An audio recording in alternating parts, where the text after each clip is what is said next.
Hey, I'm Liv Miranda, and today my family and I are up in the beautiful mountains of Utah.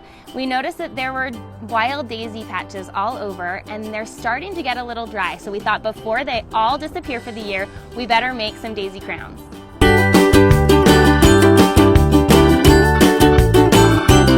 I remember making daisy crowns when I was a little girl and how fun it was to put flowers in my hair and feel special and beautiful like a mountain princess. And so today I want to show you how to make a daisy or wildflower crown using just flowers and not anything else, so that you can do it when you're out on a hike, you can do it when you're on a picnic with your family, or any other time that you see some wildflowers that you want to turn into a beautiful crown. Let's get started. So when you find a wildflower patch or a daisy patch up in the mountains, you just want to focus on two things.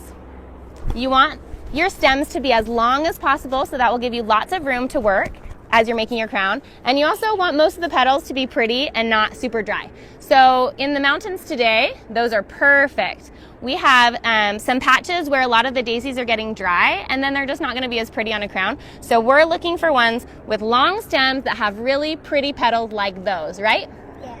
Perfect. Once you have a pile of long stemmed daisies, you're just going to start with the first one, separate it out, and that will be your base.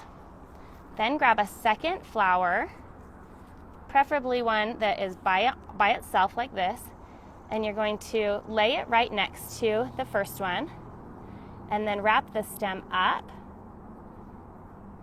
and around, and then thread it through itself. So you're basically tying a knot, and luckily these mountain daisy stems are flexible enough that it's pretty simple to do. And you have one daisy knotted onto the next, and you can slide it up. Then you're going to get your next daisy and do the same thing. Lay it next to the first and create your loop and thread the end right through. If you want to switch some sides so that your daisies are going around sort of different sides, you can do that as well.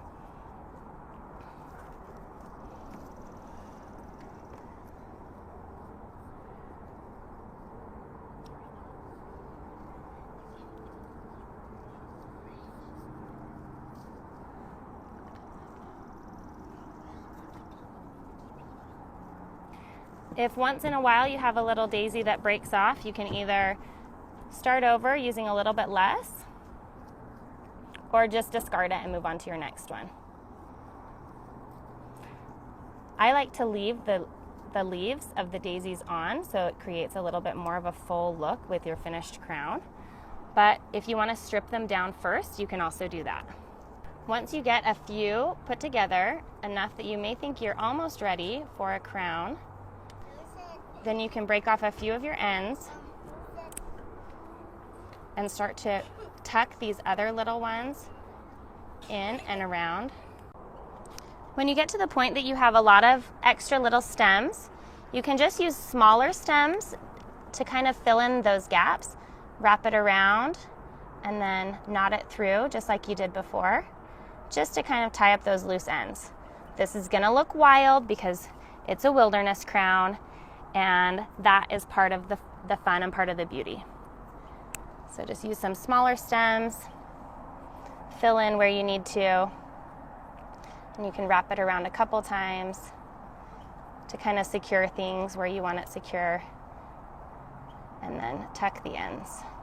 Once you get to where you feel like the crown is pretty developed, if you want to go back in and add different types of flowers just to tuck in and make it a little more full, you can just tuck those right in with shorter stems to where your original daisies were, and then just kind of tuck the ends in.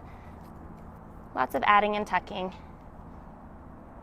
This way you can get flowers on all sides as well. And when you're finished, you can find a really cute head to put it on. If you want to use it as a necklace for your boys or your girls instead of a crown, then just pull it down over the head and you've got a necklace. Easy as that.